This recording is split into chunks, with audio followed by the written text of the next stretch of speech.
তো করেন নাই, কিন্তু আল্লাহ এটাকে রিজার্ভ করে দিয়েছে বড় মুসিবত জাহান্নাম থেকে বাঁচানোর ক্ষেত্রে এটা ব্যবহার করা হবে। এই জন্য দোয়া কোনদিন মিস হয় না। নামাজ মিস হতে পারে, সিয়াম অনেকের মিস হয়, কারণ রাসূল সাল্লাল্লাহু আলাইহি ওয়াসাল্লামের স্পষ্ট ভাষা রয়েছে, রুব্বা সাইমিন লাইসা লাহু মিন সিয়ামিহি ইল্লাল জু। কত সায়েম ব্যক্তি আছে, সিয়াম রেখেছে, খিদার কষ্ট ছাড়া কিছুই পায় নাই। কিন্তু দোয়াকারী এমন নয়, দোয়াকারীর ক্ষেত্রে বলা হয়েছে তিনটার যে কোনো একটা হবেই হবে। আসুন, যেহেতু বলে দিয়েছি হাদিসটাকে এখানে উল্লেখ করে দিই, যেহেতু আমাদের শেষ পর্যন্ত যাওয়ার হয়তো সময় হবে না। দোয়ার ক্ষমতা যে কি বলেছিলাম, যেটা আমাদেরকে জানতে হবে।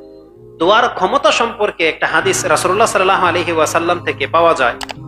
সালমান রাদিয়াল্লাহু তাআলা আনহু তিনি বলেন, ক্বালা ক্বালা রাসূলুল্লাহ সাল্লাল্লাহু আলাইহি সাল্লাম লা ইয়ারুদ্দুল কাদা ইল্লা দুআ। আল্লাহ যে তাকদীর নির্ধারণ করে রেখেছেন সেটা কোনোদিন পরিবর্তন হয় না।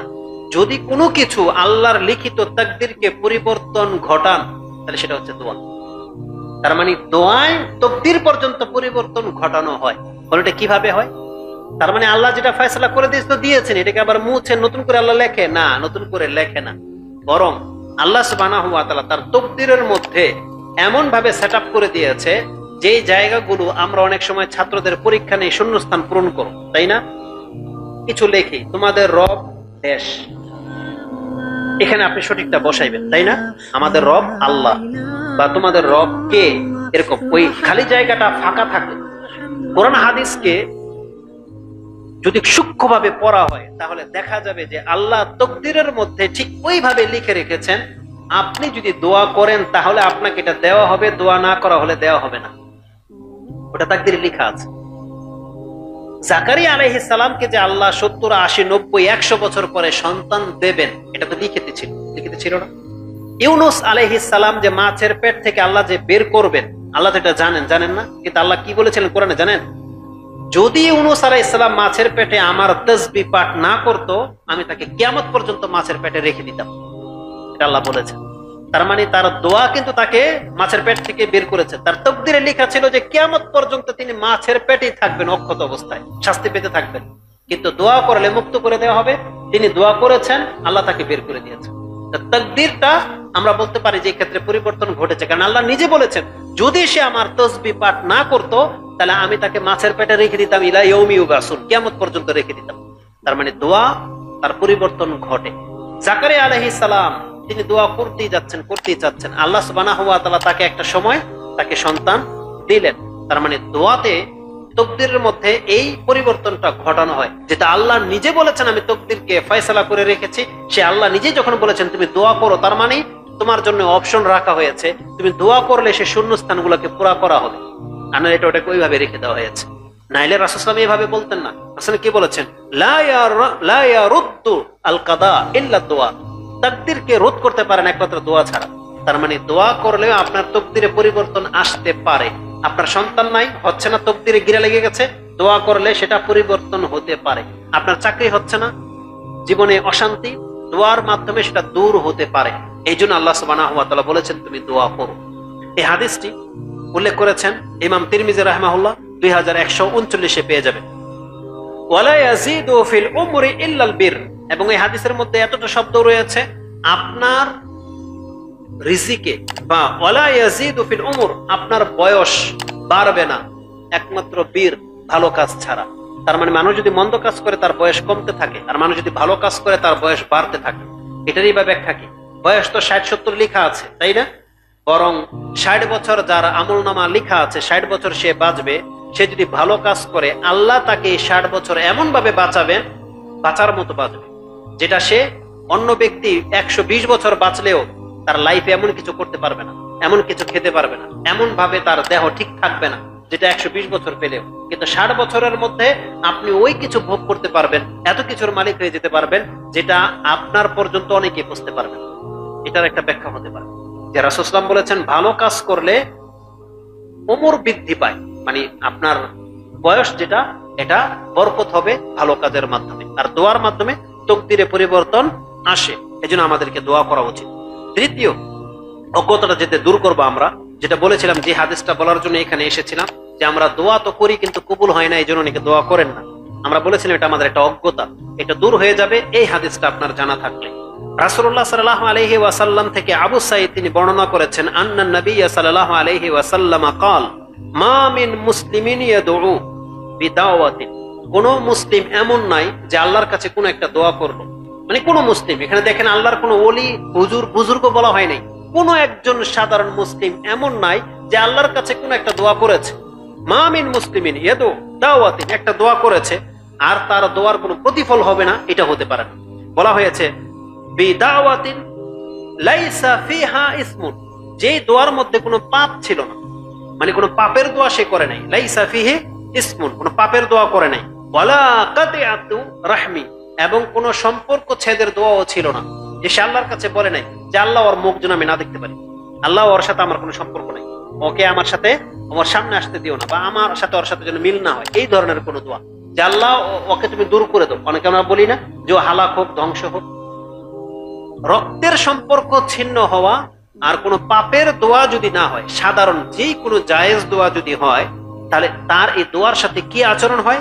ইল্লা আতাহুল্লাহু বিহা ইহদা সালাস, তাহলে আল্লাহ তাকে তিনটার যেই কোনো একটা রূপে তার দোয়া কবুল করে থাকেন। মানে দোয়াটা যদি জায়েজ দোয়া হয়, তাহলে এই জায়েজ দোয়াটা আপনার যে কোনো তিনটা রূপ নেবে, তিনটা রূপের যে কোনো একটা রূপে আপনার উপরে প্রতিফলিত হবে, তিনটার যে কোনো একটা। সেটা কি? ইম্মা আন তুআজ্জালু লাহু দাওয়াতাহু, হতে পারে প্রথম রূপ যেটা আপনি চাচ্ছেন যে আল্লাহ তুমি এটা দাও, তৎক্ষণাৎ আপনি পেয়ে যাবেন, যেটা চাচ্ছেন সেটা আল্লাহ আপনাকে দিয়ে দিবে। যেটা যারা পেয়ে যায় তারা তো অনেকে মনে করে যে আমার দোয়া কবুল হয়, কিন্তু যারা পায় না তারা এখানে ক্ষান্ত থাকে, কিন্তু পরের অংশ পর্যন্ত তাদের যাওয়া উচিত। সেটা কি? যদি তার দোয়া তৎক্ষণাৎ কবুল না হয়, সে যেটা চাচ্ছে এটা যদি আল্লাহ তাকে না দেয়, তবে তাকে জানতে হবে আল্লাহ কি করেছেন তার এই দোয়াকে। দ্বিতীয়টা, ওয়া ইম্মা আইয়াদাখিরাহা লাহু ফিল আখিরাহ, হতে পারে আল্লাহ তার জন্য এটাকে রিজার্ভ করে রেখে দিবেন কিয়ামতের জন্য, এটা আপনাকে নিতে হবে।